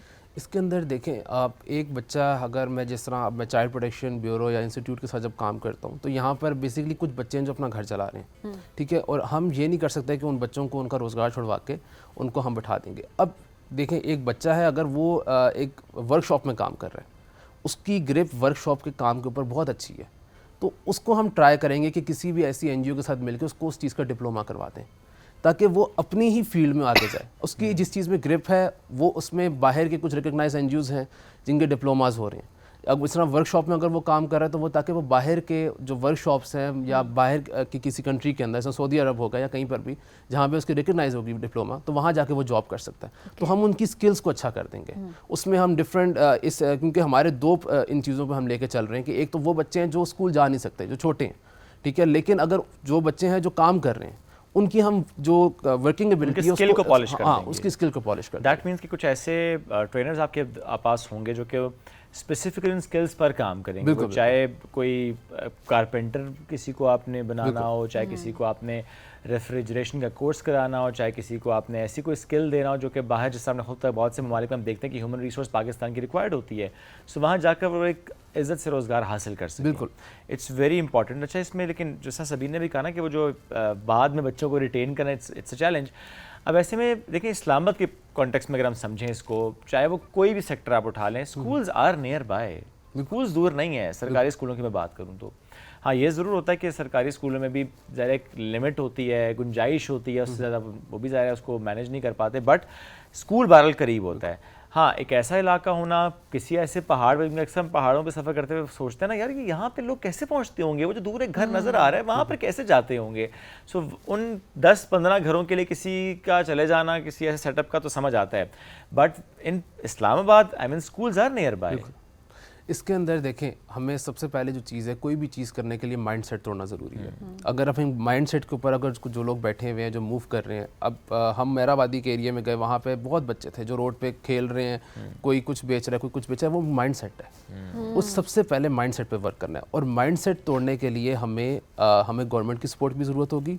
हमें उस चीज़ को कंफर्म करना पड़ेगा कि ये चीज़ हमने जो है, इसमें हर बच्चा जो है वो स्कूल आए, ठीक है, ये चीज़ this should be the target of state, जो कि है भी कि ज़ाहिर है जितने हमारे बच्चे स्कूल से बाहर, आउट ऑफ स्कूल चिल्ड्रन, हम सबको स्कूल की तरफ लेकर भी आ रहे हैं। एब्सोल्युटली, लेकिन हाँ, मिलकर और काम होगा तो ज़्यादा तेज़ी से होगा। बस लास्टली मुझे पता है कि व्हाट आर यू थिंकिंग कि 1 महीना, 2 महीने, 3 महीने पहली बस स्कूल ऑन व्हील्स कब ऑन ग्राउंड होगी? इंशाल्लाह ताला आपका कमिंग ईयर के अंदर हम इसको ऑन ग्राउंड करेंगे इंशाल्लाह। और प्रॉपर्ली हमारी वर्किंग भी इस पे पूरी है, हम कर भी रहे हैं और आफ्टर जनवरी इंशाल्लाह ताला हम प्रॉपर प्रोजेक्ट को इंशाल्लाह ताला हम इसको इंशाल्लाह। launch thank you and all the best. बड़ा ज़बरदस्त काम और बड़ी ज़बरदस्त सोच, क्योंकि ज़ाहिर है सबसे पहले हम कहते हैं सोच ये बहुत ज़रूरी होती है, फिर ज़ाहिर है उसमें आप लाइक मैंने लोग मिल जाते हैं, फिर आप उस पर काम करना शुरू करते हैं, समहाउ देर सवेर हो जाती है बट वो काम फिर होता भी है। Ali thank you once again for joining us today. हम एक ब्रेक की तरफ बढ़ेंगे, नाज़रीन ब्रेक से वापस आएंगे, रहिए साथ, ये है राइजिंग पाकिस्तान।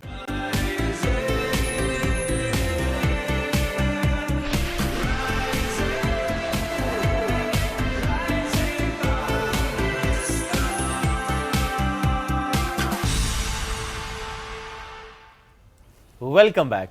उसूल, हम कहते हैं ना मेरी ज़िंदगी की ये उसूल हैं। हम किसी जॉब की बात करें कहते हैं यहाँ काम करने के ये उसूल हैं, ये ज़ाब्ते अखलाक है, ये SOP है, ये पैरामीटर्स जिस पे चलना है आपको, जिसको फॉलो करना है, और ज़रा सा आप इधर उधर हुए तो आता है आपको शो कॉज। लेकिन आज हम जिस मौजू पे बात करेंगे वो है शादीशुदा ज़िंदगी और उसके उसूल क्या होने चाहिए। आखिर वो कौन से उसूल हैं जो कि सही अंदाज से पूरे नहीं हो रहे, तभी शादियां उस तरीके से नहीं चल रही जो कि हमने माशरे में देखा है। आप अगर डाइवोर्स रेशो देख लें, सेपरेशन की केसेस देख लें, बहुत ज़्यादा बड़े हैं, इनकी तादाद में बहुत इजाफा हुआ है। क्या वजह है? अच्छा लेट्स नॉट लेबल, अच्छा जी वो मर्द की वजह से होता है, नहीं खावंद की वजह से होता है या बीवी की वजह से होता है। हम एज ए सोसाइटी इसको ज़रा समझने की कोशिश करते हैं कि इसमें और डिफरेंट फैक्टर्स होते हैं। मियाँ बीवी समटाइम्स बहुत राज़ी होते हैं लेकिन आसपास का माहौल ऐसा हो जाता है, काम ख़राब हो जाता है। सो हमें बात करनी कि हमें कैसे इन फॉल्ट लाइंस पर काम करना है और कैसे इसको फिक्स करना है। इस पर बात करने के लिए हमें ज्वाइन किया एन अमेजिंग गेस्ट, जिनसे हमेशा बात करने में बड़ा अच्छा लगता है। मिसेस ख्वाजा मैच मेकर भी हैं, बड़ी अच्छी राय उनकी होती है इन मामलात पे, तो हम उनको वेलकम करते हैं। अस्सलाम वालेकुम जी, कैसी हैं आप? अस्सलाम, बिल्कुल ठीक। Thanks for calling me. बहुत शुक्रिया प्रोग्राम में ज्वाइन करने के लिए। So kind of you. अच्छा टॉपिक बड़ा सेंसिटिव सा मैं इस वजह से कहूँगी क्योंकि वाकई बहुत सारी खवातीन देख रही होंगी, वो ये कहती होंगी कि मर्दों का कसूर है, मर्द देख रहे होंगे कि जी खातून हमें नहीं समझ पा रही। ये मिसअंडरस्टैंडिंग्स ये क्यों क्रिएट होती हैं? सबसे पहले तो वो जो बात कर रहे थे ना कि शादी के असूल, हम बात करेंगे शादी, कामयाब शादी, सक्सेसफुल, खुशगवार। यस, मतलब खुशगवार असूल बड़ा तो, जरूरी वैसे तो आप कोई भी चल तो असूल जाती बना है। रहे, एंड रिजल्ट आपको चाहिए होता है खुशगवार हो और सक्सेसफुल हो। इसके लिए सबसे पहली बात तो यही होती है कि आप हस्बैंड वाइफ एक दूसरे की रिस्पेक्ट करें, एक दूसरे की केयर करें, मोहब्बत अपने आप आ जाती है। I was about to ask this कि मोहब्बत के अलावा क्या जरूरी है? आपने खुद का मोहब्बत तो आ ही जाएगी। मोहब्बत तो वो मतलब कहते रहे मोहब्बत होती है, एक दूसरे की केयर करें, एक दूसरे की रिस्पेक्ट करें, एक दूसरे की गोल्स हैं आप अचीव करने में आप उनको हेल्प करें, एक दूसरे की सक्सेस पे आप खुश हों, उसको सेलिब्रेट करें, एक दूसरे का हर तरीके से उसका ख्याल रखें, उनकी फैमिलीज़ का। मतलब ये खाली बीवी पे फ़र्ज़ नहीं होता कि अपने ससुराल का ख्याल रखें, सास का ख्याल रखें, फैमिली का ख्याल दोनों पे रखें, है। उतना ही हस्बैंड का भी है, उसकी फैमिली की भी केयर करे, उसकी बहनों को, उसकी फैमिली को, उसकी मदर को रिस्पेक्ट दें और उन्हें अपना समझें। लेकिन ये बड़ा मुश्किल हो गया आजकल के दौर में ना, वो जो ये करना पड़ता है क्योंकि चीज़ें बहुत साइडेड होती मैं हैं। दोनों तरफ की बात करूँ कि वो मियाँ बीवी बस कहते हैं बस शादी के बाद ना आप अपना सेपरेट एक यूनिट बना लेते हैं। वो कहते हैं कि बस दोनों तरफ के रिश्तेदार समटाइम्स सिचुएशन ऐसी होती है, वो कहते हैं कि बस अपना अपना रहते हैं, वो दोनों साइड को इससे ही कट जाते हैं। और इस्लाम में भी आप कुरान के तर्जुमा में देखें, सबसे ज़्यादा मियाँ बीवी के रिश्ते पे ज़िक्र है, मियाँ बीवी के बारे में बात है, माँ बाप की बात है, औलाद की बात है, सबकी है, लेकिन जितनी मियाँ बीवी के रिश्ते के बारे में बात है और किसी रिश्ते के बारे में नहीं है। अच्छा किस तरह से हम सबसे पहले मैं कहूँगी कि उन फैक्टर्स को आइडेंटिफाई हम ज़रूर करें जिसकी वजह से मिसअंडरस्टैंडिंग्स क्रिएट होती हैं, शादियां नाकामी की तरफ जा रही होती हैं। बिल्कुल शुरू के कुछ टाइम में मिसअंडरस्टैंडिंग्स क्रिएट हो जाती हैं। शुरू के टाइम में या हमने तो ये भी देखा है कि 10-10 साल, 15-15 साल, 20-20 साल की शादियां जो हैं, 20 साल के बाद औलाद जवान है लेकिन एंड में जो है या तो माँ ने उस औरत ने या तो गिव अप कर दिया या उस मर्द ने गिव अप कर दिया कि नहीं हम इससे ज़्यादा नहीं चला सकते शादी को। क्या फैक्टर्स हैं? इसमें सबसे पहली बात तो एक दूसरे पे ट्रस्ट, हस्बैंड वाइफ को एक दूसरे पे ट्रस्ट होना चाहिए, एक दूसरे से कोई बात छुपानी नहीं चाहिए, कोई गलत बयानी नहीं करनी चाहिए, और इतनी उनकी अंडरस्टैंडिंग होनी चाहिए कि उसे ये डर खौफ ना हो कि मैं ये बात करूँगी तो उसका कोई मसला बन जाएगा। दोनों एक दूसरे से रिलैक्स होकर बात कर सकें, एक दूसरे को कॉन्फिडेंस में लें। जब आप बातें छुपाते हैं, आप गलत बात करते हैं, आप झूठ बोलते हैं, तो ये मिसअंडरस्टैंडिंग बहुत ज़्यादा बढ़ जाती हैं। अच्छा मिसेस ख्वाजा, क्या ये भी होता है कि शादी से पहले जिस वक्त शादी तय हो रही है उस वक्त आपने कुछ ऐसी बातें कर ली, जैसे फॉर एग्जांपल लड़की ने कहा कि मैं जॉब करूंगी, आपने कहा हाँ हाँ कोई मसला नहीं आप जॉब करना, अच्छा मैं ये करूँगी, हाँ हाँ कोई इशू नहीं है, कोई भी हो सकता है, कुछ होती हैं ख़वातीन जो कि कहते हैं नहीं मैं पर्दा करूंगी, कुछ कहते हैं कि नहीं मेरा वेस्टर्न अटायर है, जो भी उनकी पर्सनल चॉइस होती है। रिश्ता करते हुए आप कहते हैं नहीं we accept you the way you are, जो आप करना चाहती हैं, लेकिन जो ही शादी हुई उसके बाद चाहे खावंद या चाहे फैमिली, नहीं अब ये नहीं करना, अब यहाँ नहीं जाना, अब ये अंदाज नहीं होना चाहिए, अब ऐसे करो, अब वैसे करो, अब ये ठीक है वो घर है आपका बट उसका पिछला घर छूटा तो नहीं है ना, माँ बाप तो वही है, उसकी ज़िंदगी तो बहरहाल वही है। सो वो जो कहते हैं ना कि अब इस तरह चलना होगा, अब ये नए प्रिंसिपल्स नए उसूल होंगे तो वहाँ हो जाता है काम ख़राब। डू यू थिंक ये वजह होती है कि पहले आपने चीज़ें तय नहीं की होती? ये चीज़ें बाय फोर्स वो कर तो शादी हो गई अब वो बाय फोर्स वो चीज़ें कर तो लेगी। अगर वो कहेगा आप हिजाब करो या आप कवर करो अपने आप को, वो कर तो लेगी, लेकिन उस तरह खुशी से नहीं करेगी। और ये बातें पहले तय होनी चाहिए। जब आप रिश्ता देखते हैं आपको पता होना चाहिए फैमिली का क्या वो गेटअप है, बच्ची का क्या गेटअप है। आप अगर समझते हैं कि आपकी फैमिली में आके एडजस्ट हो जाएगी, आपका माहौल भी ऐसा ही है, तो आप करें। अदरवाइज़ किसी को फोर्स करके आप नहीं कर सकते। और वही बात अगर जॉब करनी है वो छोड़ तो देगी, लेकिन वो इंटरनली जो है ना अपने आप को इल फील करेगी, अपने आप को नहीं फील करेगी, छोड़ तो देगी क्योंकि शादी हो गई है, अब शादी चलानी है उसने, या शादी चलाएगी या चीजें चलाएगी। नहीं वो तो फिर खुशी खुशी तो नहीं चलाएगी ना, खुशी वो तो खुशी फिर तो नहीं एक फोर्स चलाएगी चीज है और वो फ्रस्ट्रेशन कहीं ना कहीं तो निकलेगी, कहीं ना कहीं निकलेगी। अच्छा मिसेस ख्वाजा, क्या शादियां नाकाम तभी होती हैं जब एक औरत गिव अप कर देती है?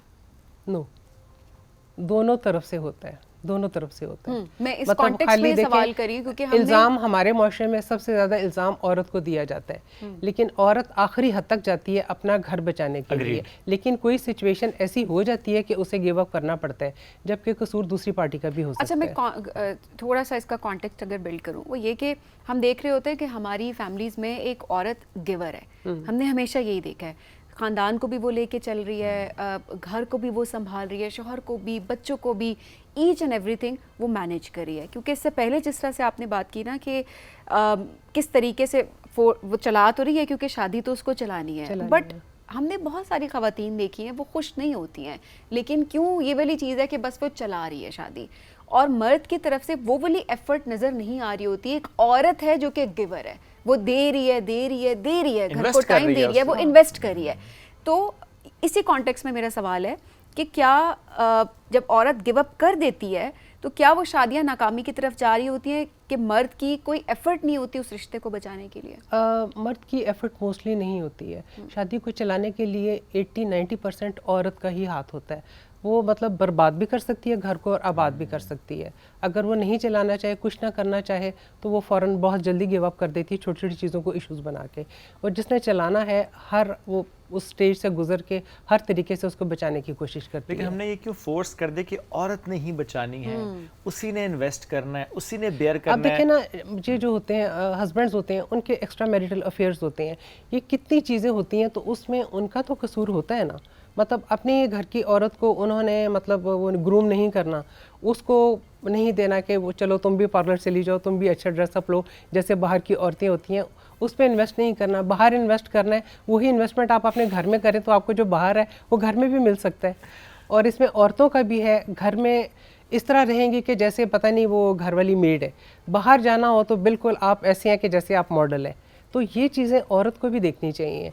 अभी थोड़ी देर पहले शिकायत ना मर्द वैसे करते हुए, सॉरी टू इंटरप्ट यू, कि जब हम घर जाते हैं बीवी ने नया से बांधा होता है एक दुपट्टा। अब मैं थोड़े दिन पहले एक रील देख रही थी। अच्छा देखिए हम नहीं, मैं लिटरली ये बात में देखें, इसको पॉइंट आउट करना बहुत इंपॉर्टेंट है। वो ये कि एक औरत वो सुबह जाग भी रही है बहुत जल्दी, वो उस मर्द के साथ ही जाग रही है ना, पूरा घर भी संभाल रही है शुएब।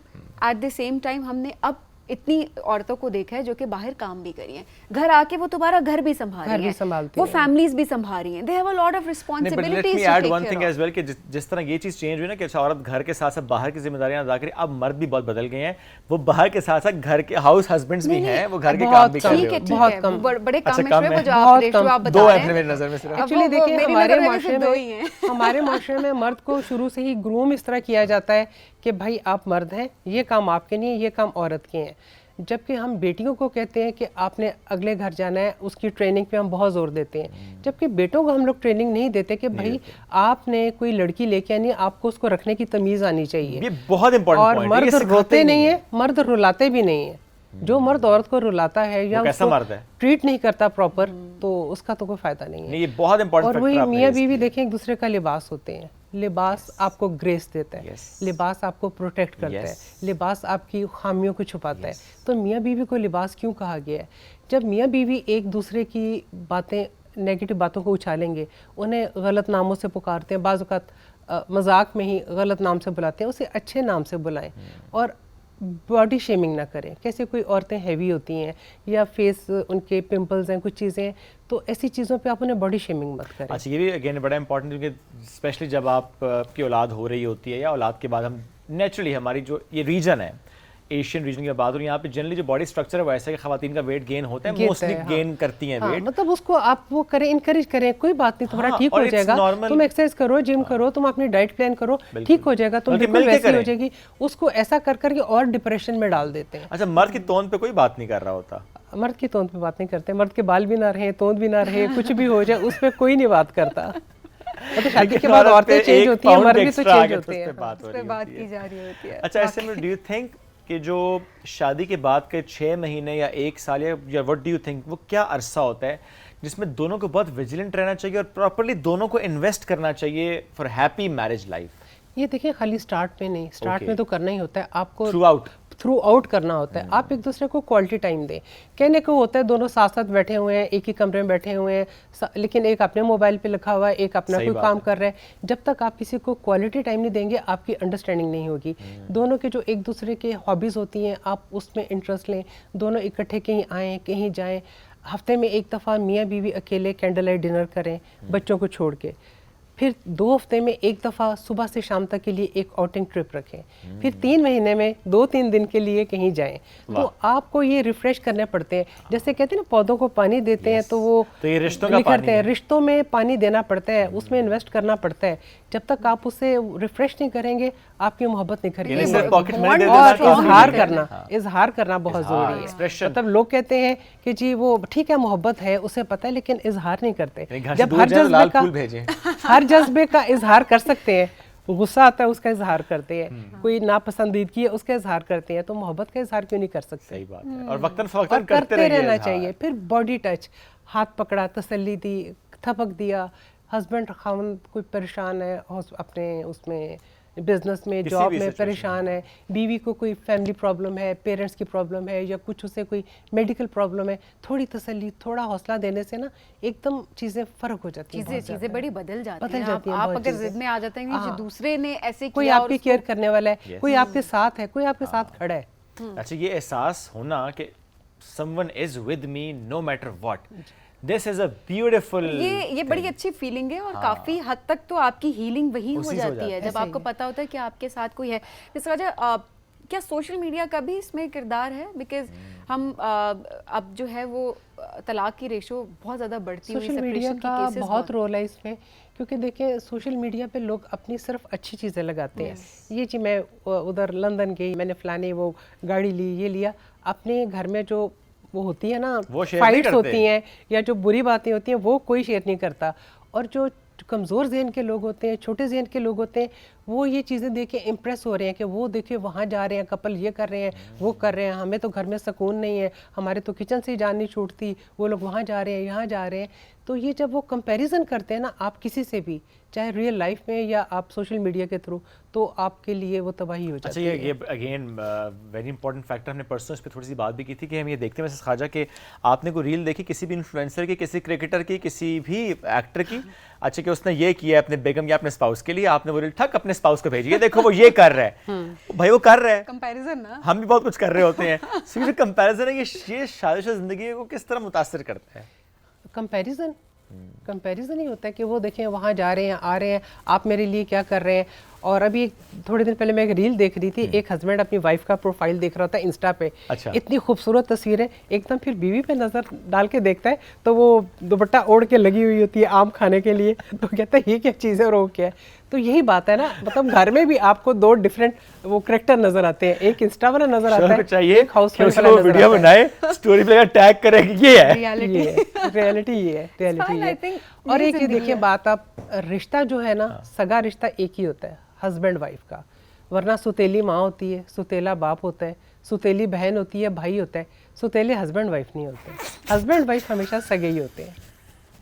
अच्छा, ये भी बड़ा मजे का कंटेंट है, लोग इस पे बात कर रहे होते हैं कि रिश्ता सब यही सगा है, इसमें रिश्ता यही सकेलापन सगा है। नहीं होता, इसमें अपनापन होता है, अपनापन होना चाहिए। क्योंकि जब मियाँ बीवी दुनिया में एक दूसरे को प्यार से देखते हैं, बात करते हैं, तो खुदा ऊपर देख के खुश हो रहा होता है। बेशक ये बेशक, चीज़ें ऐसी अल्लाह fact हैं सलामत और भी रखे true जी, हैं। हर जोड़े को, ये हमारी दुआ भी होती है।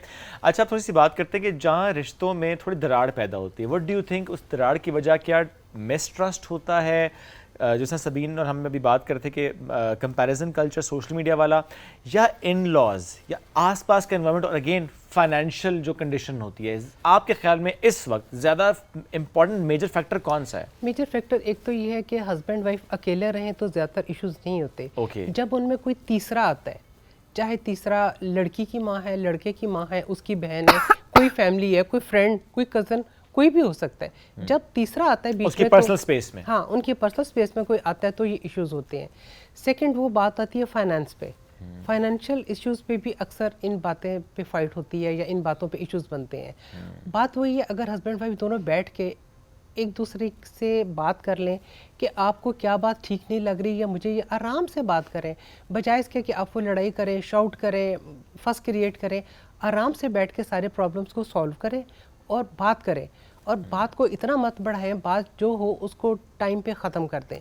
बात को लंबी खींच के जितना करेंगे वो फिर बातें और दूरियां बढ़ती हैं। और फिर ये कितना इंपॉर्टेंट फैक्टर है कि अच्छा, अगर आपके दरमियान कोई ऐसी नाचाकी हो गई है, कोई ऐसा फैक्टर आ ही गया है कि जिसमें you have a different opinion, so amicably deal करना तो एक बात है, उसको पेरेंट्स से शेयर करना, सिबलिंग से शेयर करना, फ्रेंड सर्कल में शेयर करना, बच्चों के सामने बात करना, ये कितना डिस्टर्बिंग दूसरी बात हुई, अगर आप में कोई बात आपने करनी है, कोई लड़ाई करनी है या कुछ करना भी है, आप सर्वेंट्स के सामने, बच्चों के सामने, किसी के सामने मत करें। आप अलग बैठ के बात करें, बंद कमरे में बैठ के बात करें, लड़ाई अपनी सॉल्व करें, फिर आप बाहर रहें। और दूसरा, हस्बैंड को भी ये चाहिए और वाइफ को भी ये चाहिए, अगर कोई आपकी वाइफ की बुराई कर रहा है उसको वहीं पे स्टॉप कर दें। जब आप किसी को सामने बात सुन लेते हैं ना, फिर उसको मिल जाता है कि हाँ भाई ये तो बात सुन लेता है, लोग लगाते रहते लोग हैं। लगते इसी रहेंगे। तरह हस्बैंड के बारे में जब आप बात कोई कर रहा हो, अगर वहीं पे स्टॉप कर दें तो किसी की जरूरत नहीं होगी। Very true. लोग अपनी लड़ाइयों में उसको इन्वॉल्व कर, माँ को इन्वॉल्व कर, बाप को इन्वॉल्व कर, हस्बैंड वाइफ लड़ाई करके बाद में ठीक हो जाते हैं। Yes. लेकिन होता ही है कि उनके दिल में, फिर पेरेंट्स के दिल में बात रह जाती है, अच्छा ये इस तरह का है, या ये इस तरह की है, इसने इस तरह की बात की है। आप अपनी लड़ाइयाँ अपने तक रखें, खुद बहुत सॉल्व जरूरी करें, दूसरों को इन्वॉल्व मत करें। अनटिल अनलेस कोई अब्यूज ना हो, yes. ये भी बताना हाँ, बहुत ज़रूरी है, abuse ना स्पेशली हो, हमारी हाँ। बच्चियों को बताना बहुत ज़रूरी है कि और वही बात, ये बेटों वाले की मसाइल तरबियत, बेटों की तरबियत बहुत ज़रूरी है। बहुत ज़रूरी है। लड़की को रखना कैसे है, कि जिसको घर आप लेकर आ रहे हैं उसका ख्याल कैसे रखना है, आपने अच्छा हस्बैंड कैसे, मतलब वो लोगों बेटों को ना अच्छा बेटा बनने की तरबियत देंगे, अच्छा बेटा बनना, अच्छा बहनों का भाई बनना, ख्याल रखना, अच्छा खामद बनना, अच्छा बाप बनना, उसके बारे में बात नहीं करेंगे कि वो तो बन ही जाएगा। हाँ, वो तो आई मीन कैसे बन जाए, वो बाप तो बन ही जाएगा, लेकिन अच्छा बनना practically जरूरी अच्छा है, बाप बनना बड़ा जरूरी खुशगवार है। और सक्सेसफुल होना ये ज़रूरी है life. Very true miss Raja, thank you very much for joining us today. हमेशा आपसे बात करके बड़ा अच्छा लगता है। हम ये सेगमेंट्स जो डिज़ाइन करते हैं बिलखुसूस जो सोसाइटी के मौजूदा इश्यूज होते हैं उसको देखते हुए कर रहे हो, ताकि कोई एक घर भी जहाँ पर इस वक्त कोई सिचुएशन ऐसी हो और वो हमारे सेगमेंट सुन के, कोई ऐसी बात सुन के ठीक हो जाए, तो आई मीन इससे बढ़ के क्या होगी खिदमत। सो प्लीज़ अपने रिश्तों में इन्वेस्ट करें, स्पेशली जब हम कपल की बात करते हैं, मियाँ बीवी की बात करते हैं, ट्रस्ट बहुत इंपॉर्टेंट होता है। एक दूसरे पे यकीन रखना, एक दूसरे पे, मैं बार बार I can not stress enough on this trust thing ना, यकीन रखें एक दूसरे पे। वो जो कंपैरिजन वाली चीज़ है उसको प्लीज़ अपनी ज़िंदगियों से निकाल दें कि मेरे कज़न ने तो उसके लिए ये किया था, या मेरे भाई ने तो ये किया तो आप ये करते हैं। बहुत सी Please चीज़ें don't do that. अनरियलिस्टिक होती है, ये अपने माइंड में सोशल मीडिया पे हाँ। जितनी चीज़ें होती हैं वो ज़्यादातर अनरियलिस्टिक होती हैं। हो सकता है आप अपनी बीवी के लिए या आप अपने शौहर बहुत के ज़्यादा लिए कर रहे हो। उससे बहुत ज़्यादा कर रहे हो, बट आप उसको सोशल मीडिया पे अपलोड नहीं करते। और शायद किसी ने एक गुलाब का फूल 3 महीने के बाद किसी को दे दिया और उसने अपलोड कर दिया है सोशल मीडिया पे। तो ये कंपैरिजन ना करें, हर एक की ज़िंदगी डिफरेंट है, हर एक की सिचुएशन सर्कमस्टांसेस डिफरेंट है। सो उस चीज़ को अंडरस्टैंड करते हुए अपने रिश्तों में इन्वेस्ट ज़रूर करें।